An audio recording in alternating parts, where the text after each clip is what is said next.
Alright guys, before we get this Raw review started tonight, they had announced when the draft is.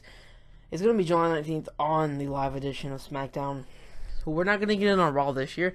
They're giving it to us on SmackDown. I guess that's alright. I really don't care. I just want to see who goes where. I did make a video when they first announced it, and I planned to make a video on who I thought was going to each brand. I didn't ever do that. Would it be something y'all would still want to see? Just comment down below, and I'll make a video on it. If not, it's no big deal to me. We'll just still continue to do a review of it when it happens or whatever. But I wanted to get that quick thing out of the way. This Raw review should be pretty fun. It was actually okay tonight. Wasn't too bad, and there were some good points in the show for sure. We're just gonna talk about why I think it should go back to 2 hours. Alright, here we go. It's the Raw review time. First off, still can't get over Dean Ambrose with the WWE Championship. I never thought he would make I never thought he would be WWE Champion, ever. I always thought he'd come up real short and never actually be able to do it, but he did, and I was surprised. He starts to show off, which was awesome. They chanted "You deserve it," and so did I. And then here comes Roman and Seth basically says that it was stolen from him. It shouldn't have gone down like that. But you did it a couple years ago at WrestleMania. Okay, yeah, you're stupid, but whatever. It was just basically typical heel stuff. Whatever.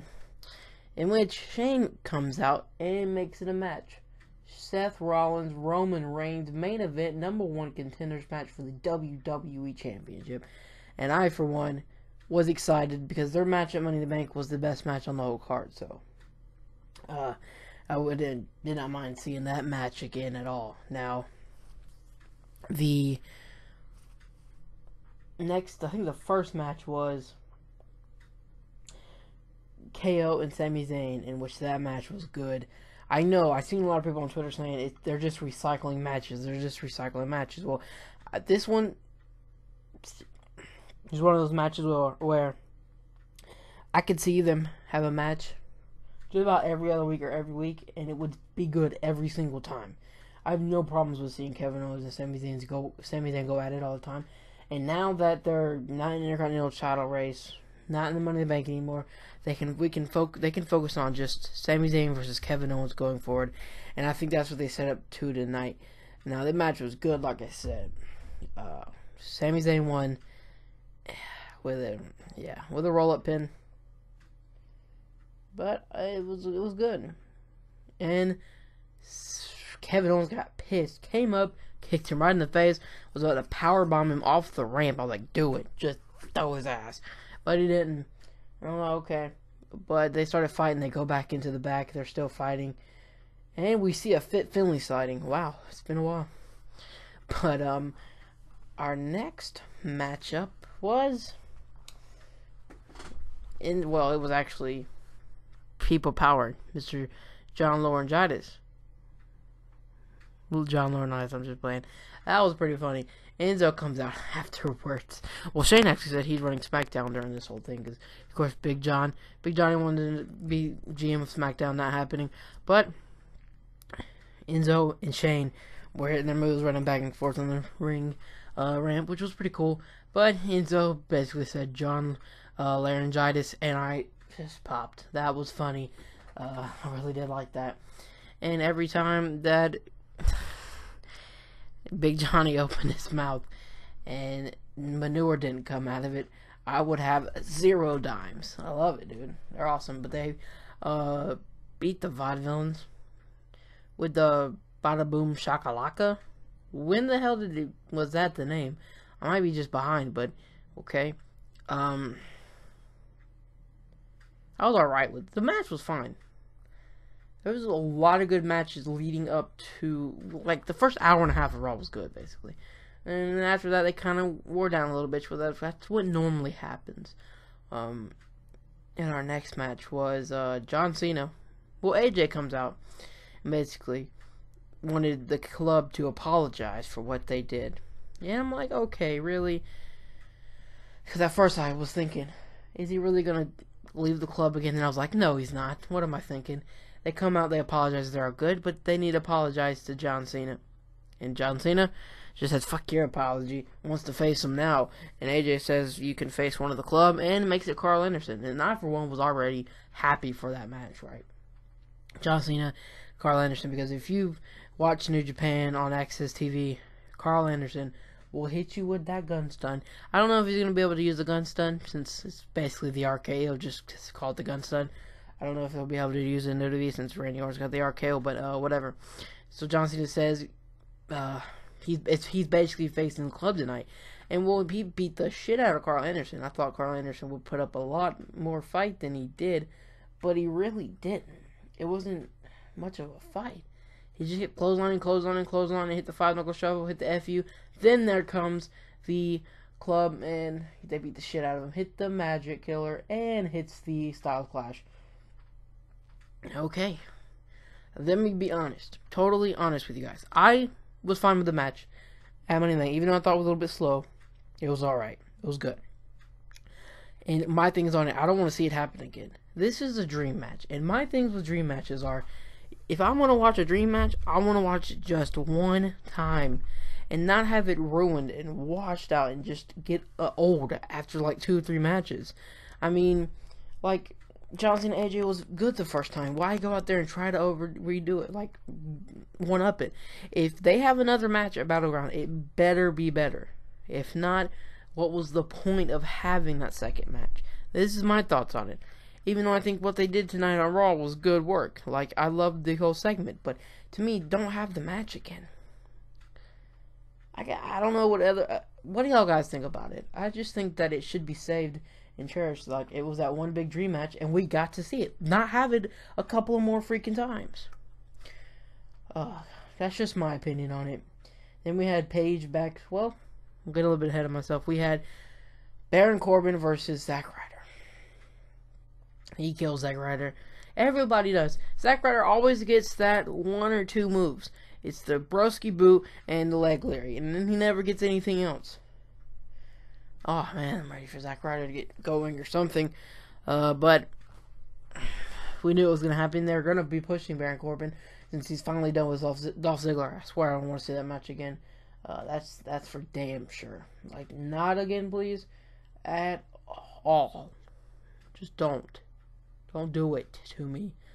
But then we had Paige backstage, basically talking about how she wants to win the women's champion. Charlotte's there dressed like a queen, like, you're not good, bitch. But, I mean,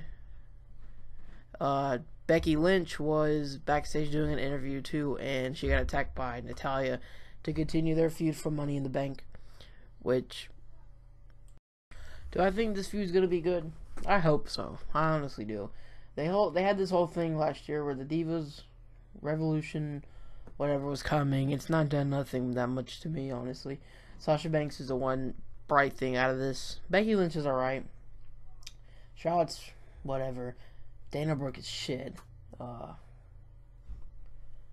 Yeah. Hopefully their match will be good if they have one. But the Paige and Paige and Charlotte match. Okay, I saw on Bleacher Report a couple hours before Raw that Paige got arrested for violence or some shit. Was that true, or was this all for Total Divas? I think it was probably all for Total Divas. I don't know. You can go look it up. Go to Bleacher Report and Bleacher Report team stream, whatever, and go to WWE. You can read all about it. I'm not going to go up on it. I just think it was all done for Total Divas, and that's the only thing that I would probably say about it. But her match with Charlotte was alright, actually. Any match with Paige is good, I'd have to say. It was pretty good. Let's see. The moonsault off the top by Charlotte was pretty cool. Dana Brooke got involved, obviously. She couldn't even hold on to Charlotte's leg and put it on top of the rope. She just kind of like grabbed it twice and just put it up under the rope. Ref saw it, and he's like telling Dana Brooke to go or whatever, and Charlotte catches her with a big boot right to the face. Here's the natural selection. 1, 2, 3. They start beating up on Paige after the match, and here comes our savior of the Divas women's division. It is Sasha Banks, and I, for one, am so ready for this. They start fighting, hit the bank statement, which is insane. Well, they try to hit the bank statement. Here comes Dana Brooke, Dana Trash, and Paige. Oh gosh, tag team match next week? Sasha Banks and Paige will destroy them. Just destroy them. I don't have anything else to say about that, but just destroy them. Thank you for coming back. Now let's get Bayley up here. I think she's injured though. Let's just get some more divas up, more women's wrestlers up here. Just something. Because Dana Brooke's not doing it. Emma's injured, which I've always liked Emma, but hopefully one day we'll actually get a women's revolution like they promised and not this shit. Okay, so the next segment was the Wyatts have returned. Thank you. Thank you. But we have to talk about what they did before that. So the Wyatt family said, we're here. Then they cut to an AJ Styles promo about tonight and they go to commercial. I'm like, man, you just got me all excited and then you put me on another commercial. Fuck you. But they're back. I've waited so long for them to be back. Their mic work is insane. Basically, Bray Wyatt's mic work is insane. Their in-ring ability, Braun Strowman's getting better, hopefully. It's just good. I love it. I'm glad. It just makes me so happy. Like, I yelled as loud for as Dean Ambrose winning the title as I just yelled as loud for the Bray Wyatt returning. I really, really, really like Bray Wyatt, and I'm glad he's back, basically. But then they spoiled the whole damn thing with the New Day. Why? That pissed me off. Okay, I'm excited about how the feud. It'll probably be good matches, but why the return? Why do you have to ruin the return? Wait until the man's done with his great promo. Then you can come out here talking about skeeting all over everybody. What the fuck?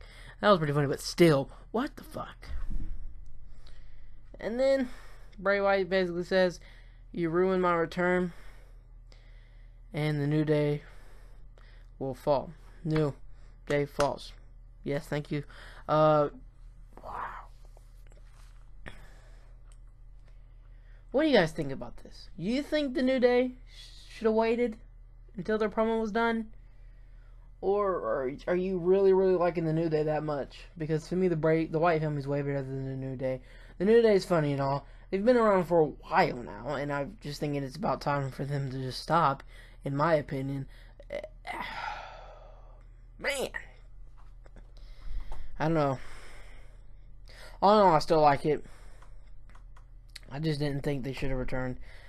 I mean, I think they shouldn't have ruined the return. Wow. So I wanted to talk about how I think they should go back to 2 hours.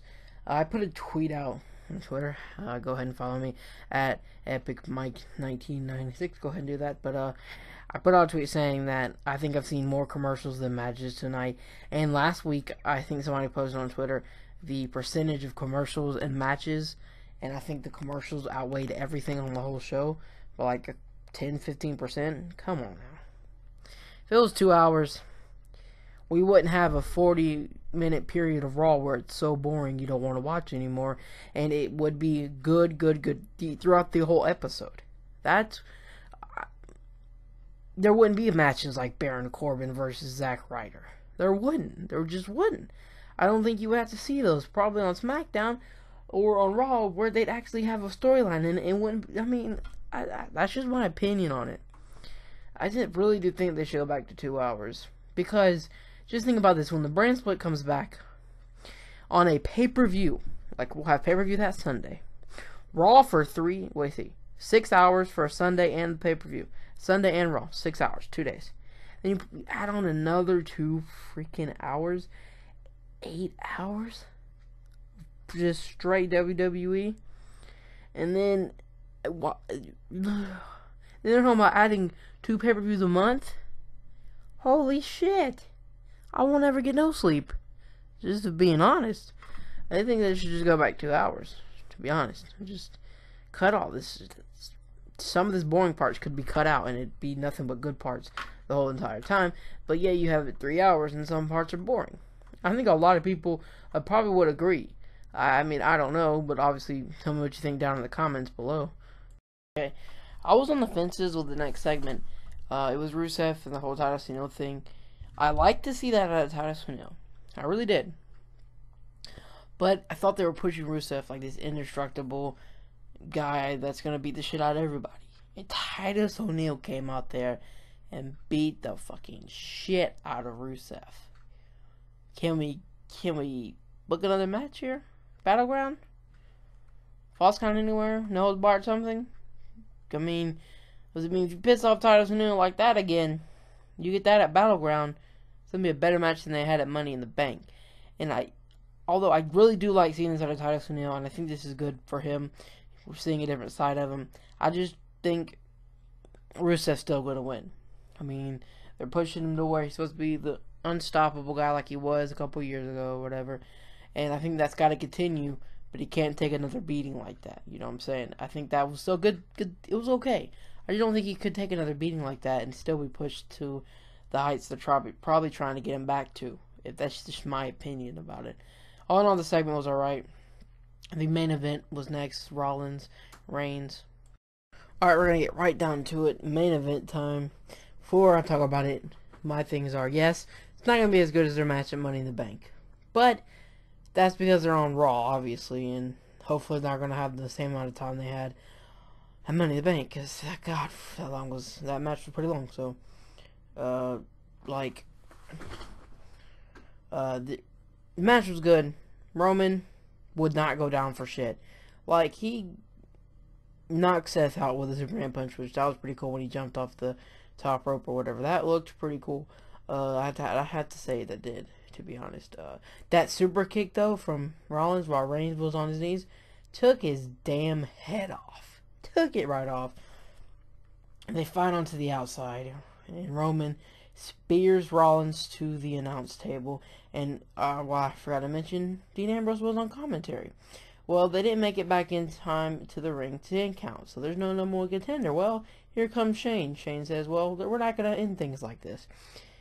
Dean says, I'll fight them both same night. Well, triple threat, Battleground. And he looks like he goes and helps up Roman Reigns or says something. Roman gets mad. Dean Ambrose turns his ass around, hits him with the Dirty D's. And so Dean Ambrose walks away. Seth sees that, goes back in to try to hit him with pedigree. Dean Ambrose said, fuck that shit, hit him with the Dirty D's. Let's go. Great way to end Raw. To be honest, this was the best Raw we've had in about 4 or 5 weeks. And I'm glad that we finally got a good one, to be honest, because I was getting tired of these boring Raws. I'm glad they had a good one for once. Thank you so much, WWE. Let me know your thoughts on this week's episode of Monday Night Raw. Like, subscribe, and comment. Let me know what you think about that triple threat at Battleground. Going to be good for sure.